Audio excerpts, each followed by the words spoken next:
Hello students, welcome again. और आज की इस वीडियो में बच्चों डिस्कस करेंगे कार्यपत्रक 47 फॉर क्लास 9th। और ये जो कार्यपत्रक है वर्कशीट है, ये विज्ञान की वर्कशीट है बेटा, जो कि शिक्षा निदेशालय की तरफ से आपके लिए 21 अक्टूबर 2020 के लिए शेड्यूल की गई है। आज की इस वर्कशीट में हम पढ़ेंगे उत्तक एपिडर्मिस के बारे में, यानी इस वर्कशीट में हम संरक्षी उत्तक उनके बारे में पढ़ेंगे कि संरक्षी उत्तक क्या होते हैं, क्या उनके कार्य हैं। So now let's start. जिज्ञासा दीदी, एक पौधा अपनी रक्षा किस तरह कर पाता है? ज्ञान, इस कार्य को करने के लिए पौधों में संरक्षी उत्तक होते हैं जो पौधों को पूरी तरह से ढके रहते हैं। ठीक है, तो यानी बेटा संरक्षी उत्तक कौन से उत्तक हैं? जो पौधे को पूरी तरह से ढके हुए हैं और उसकी रक्षा करते हैं।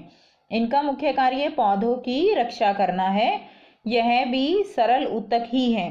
तो ये किस तरह के उत्तक हैं? ये भी एक तरह के सरल उत्तक ही हैं, परंतु इनका कार्य संभरण उत्तकों से भिन्न होता है। तो बाकी जो उत्तक हमने पढ़े, कॉलन कायमा पढ़ा, स्क्लेरन कायमा पढ़ा, उनसे इनका कार्य अलग होता है।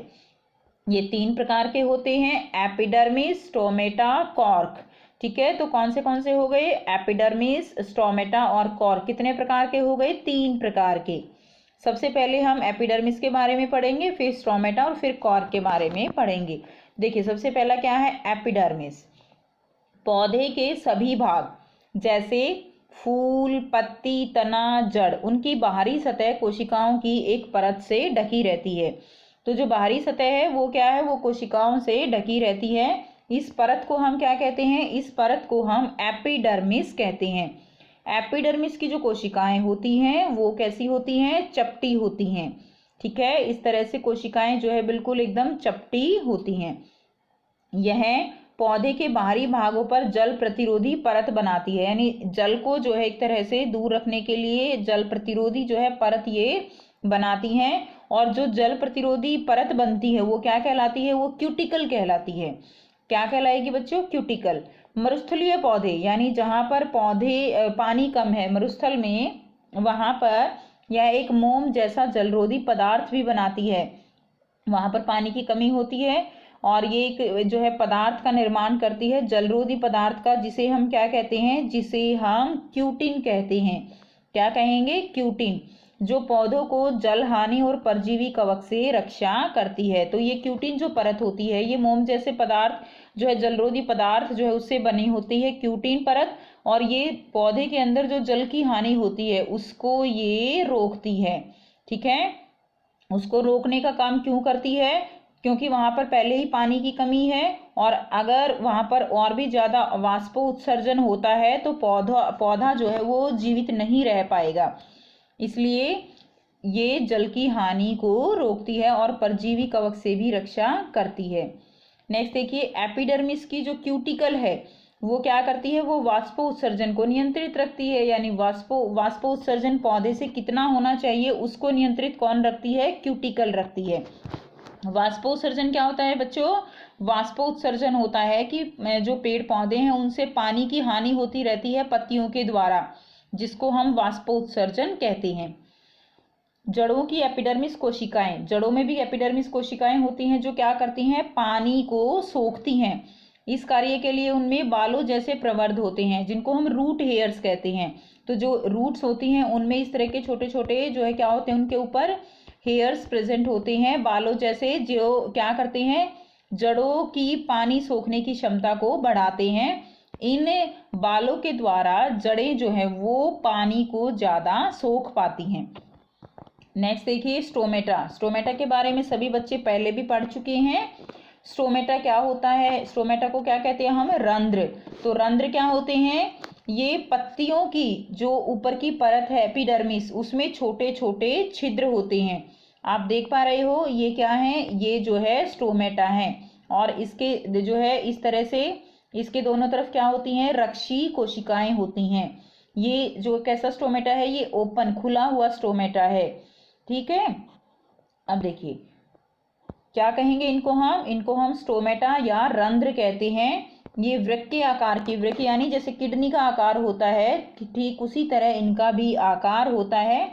इन्हें वृक्क आकार की कोशिकाएं घेरे रहती हैं। हमने अभी बताया ना रक्षी कोशिकाएं, तो ये रक्षी कोशिकाएं वृक्क आकार की इनको घेरे रहती हैं, जिन्हें रक्षी कोशिकाएं कहते हैं, जिनका कार्य रंध्र जो है उसको बंद करना या खोलना होता है। तो देखिए इसमें जो है क्या होगा, आप जैसे ये हैं, ये रक्षी कोशिकाएं हैं, तो ये रंध्र कैसा है, ये रंध्र जो है एक तरह से बंद है, और इस तरह से जो है क्या हो सकता है, रंध्र, ये रक्षी कोशिकाएं क्या करती हैं, रंध्र को खोलने का काम भी करती हैं।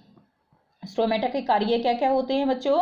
तो स्ट्रोमेटा के कार्य जो है वो वायुमंडल से कार्बन डाइऑक्साइड और ऑक्सीजन गैस का आदान प्रदान होता है, वो किसके कारण होता है? स्ट्रोमेटा के कारण होता है। स्ट्रोमेटा के कारण ही पौधे दिन में ऑक्सीजन को पर्यावरण में छोड़ पाते हैं, और रात में क्या करते हैं, रात में वो ऑक्सीजन जो है ग्रहण करते हैं। दिन में ऑक्सीजन छोड़ते हैं, कार्बन डाइऑक्साइड लेते हैं। तो गैसों का आदान प्रदान जो है किसके कारण होता है? स्ट्रोमेटा के कारण होता है। और वाष्पोत्सर्जन करना, तो वाष्पोत्सर्जन वही पानी की हानि, वो भी किसके कारण होती है? वाष्पोत्सर्जन, उसको हम बोलते हैं जो स्ट्रोमेटा के कारण होता है। नेक्स्ट देखिए बच्चों, आप अपनी कॉपी में स्ट्रोमेटा का चित्र भी ड्रॉ करेंगे, काफी इंपॉर्टेंट है ये आपके लिए। नेक्स्ट हम करेंगे कॉर्क। कॉर्क के बारे में देखिए, पौधों की लगातार वृद्धि के कारण जड़ और तने में मौजूद एपिडर्मिस एक दूसरे उत्तक कॉर्क में बदल जाते हैं।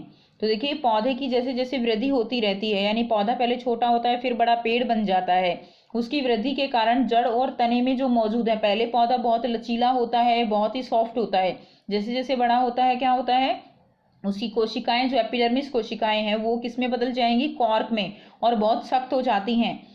यह पौधों पर बहुत सी परतों वाली छाल का निर्माण करता है। तो यहाँ पर आप देख पा रहे हैं कि पौधे में बहुत सी परत बन जाती हैं। आपने तना देखा हुआ है, तना किस तरह से हार्ड हो जाता है, और अगर हम पेड़ को काटते हैं तो इस तरह हमें लेयर्स जो है वो पेड़ में दिखाई देती हैं। तो ये जो बनती हैं ये किसके कारण बनती हैं? कॉर्क के कारण। जो एपिडर्मिस है वो किस में बदल जाती हैं? कॉर्क में बदल जाते हैं, और बहुत सी परतों वाली छाल का निर्माण करते हैं। तो इस तरह आप जो है देख सकते हो, कॉर्क की जो कोशिकाएं हैं, ये जो कोशिकाएं हैं कॉर्क की, इनके बीच में सुबेरिन नामक रसायन, इनके बीच में कौन सा रसायन भर जाता है? सुबेरिन नामक रसायन जो है वो जमा हो जाता है, जिसके कारण ये मोटी हो जाती हैं और सख्त हो जाती हैं। यानी जो परतें हैं उनके बीच में सुबेरिन नामक जो पदार्थ है वो भर जाता है रसायन, और ये कैसी हो जाती हैं? ये मोटी हो जाती हैं और सख्त हो जाती हैं। सुबेरिन इन छालों को हवा एवं पानी के लिए भी अभेद बनाता है। तो ये भी इसका मेन कार्य हो गया कि जो सुबेरिन है वो क्या करता है, ये छालों को हवा और पानी यहाँ पर इनके अंदर नहीं जा सकते हैं, तो ये उनके लिए इसको अभेद बनाता है। अब बच्चे देखिए यहाँ पे हम कुछ क्वेश्चंस करेंगे, स्वयं को जांचिए। तो आपको 4 क्वेश्चन यहाँ पर दिए गए हैं। फर्स्ट क्वेश्चन क्या है? संरक्षी उत्तक किन्हें कहते हैं? यह पौधों में कहाँ पाए जाते हैं? तो हमने अभी ऊपर पढ़ा ना, संरक्षी उत्तक क्या होते हैं? तो ये जो है एपिडर्मिस, स्ट्रोमेटा, कॉर्क, ये क्या है? इनको हम संरक्षी उत्तक कहते हैं। ये पौधे की रक्षा करते हैं। तो बेटा देखिए आप इसका आंसर कैसे लिखेंगे? ये फर्स्ट का उत्तर होगा, एपिडर्मिस, स्ट्रोमेटा और कॉर्क को संरक्षी उत्तक कहा जाता है, क्योंकि इनका कार्य पौधों की रक्षा करना है। और ये कहाँ पाए जाते हैं? सेकंड पार्ट भी है ना, तो उसका आंसर ये लिख देंगे, ये पौधे की पूरी सतह को ढके रहते हैं। तो कहाँ पाए जाते हैं? पौधे की पूरी सतह पे पाए जाते हैं, पूरी सतह को ढके रहते हैं। नेक्स्ट क्वेश्चन देखिए, दूसरा प्रश्न क्या है? एपिडर्मिस के कार्य बताइए। तो एपिडर्मिस के कार्य आपको बताने हैं, तो यहाँ से आप लिख देंगे, मैंने इसको हाईलाइट कर दिया है, आप यहाँ से लिखेंगे एपिडर्मिस के कार्य। पहला कार्य क्या है? यह पौधे के बाहरी भागों पर जल प्रतिरोधी परत बनाती है, जो क्यूटिकल कहलाती है, पहला कार्य हो गया।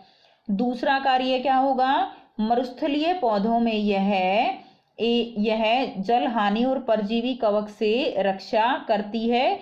ठीक है, या आप यहाँ से पूरा भी लिख सकते हैं, मरुस्थलीय पौधे में यह एक मोम जैसा जलरोधी पदार्थ बनाती है, जिसे क्यूटिन कहते हैं, जो पौधों को जल हानि और परजीवी कवक से रक्षा करती है। तो आप यहाँ से लेकर दूसरा पॉइंट और यहाँ तक लिख लीजिए। तीसरा पॉइंट लिखेंगे, एपिडर्मिस की क्यूटिकल वाष्पोत्सर्जन को नियंत्रित रखती है। ठीक है, तो ये जो है इसके क्या हो जाएंगे? ये इसके कार्य हो जाएंगे। नेक्स्ट क्वेश्चन देखिए, नेक्स्ट क्वेश्चन क्या है, स्टोमेटा। तीसरा क्वेश्चन, स्टोमेटा पौधे में कहाँ स्थित होते हैं, इनके कोई दो कार्य लिखिए। तो स्टोमेटा बेटे कहाँ होते हैं, पत्तियों के एपिडर्मिस में छोटे छोटे छिद्र होते हैं।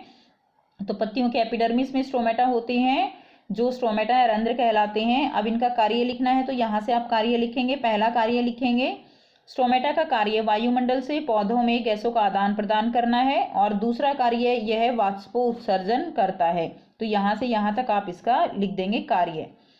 नेक्स्ट क्वेश्चन नंबर 4, कॉर्क के सख्त होने का क्या कारण है और इसका पौधों को क्या लाभ मिलता है। तो कॉर्क जो है वो सख्त क्यों हो जाती है, कॉर्क सुबेरिन नामक रसायन के कारण। कॉर्क की कोशिकाओं के बीच में सुबेरिन नामक रसायन के जमाव के कारण कोशिकाओं की भित्ति मोटी हो जाती है और सख्त हो जाती है। अब इसको लाभ क्या है पौधों का, सुबेरिन इन छालों को हवा और पानी के लिए अभेद बनाता है। तो ये जो है आप इसका आंसर लिख देंगे, सुबेरिन इन छालों को हवा और पानी के लिए अभेद बनाता है। तो इसका जो है इसका पौधे को यह लाभ मिलता है। तो ये थी बच्चों आपकी आज की वर्कशीट। आई होप बेटा आपको वर्कशीट क्लियर है। कोई भी प्रॉब्लम है तो आप कमेंट करके पूछ सकते हो। कमेंट करके बताइए कि वीडियो आपको कैसी लगी, अच्छी लगी तो लाइक शेयर जरूर कर दीजिए, चैनल को सब्सक्राइब कर लीजिए, और इसके क्वेश्चन आंसर आप अपनी कॉपी में लिख के अपनी टीचर से चेक करवाइए। And thanks for watching, have a nice day.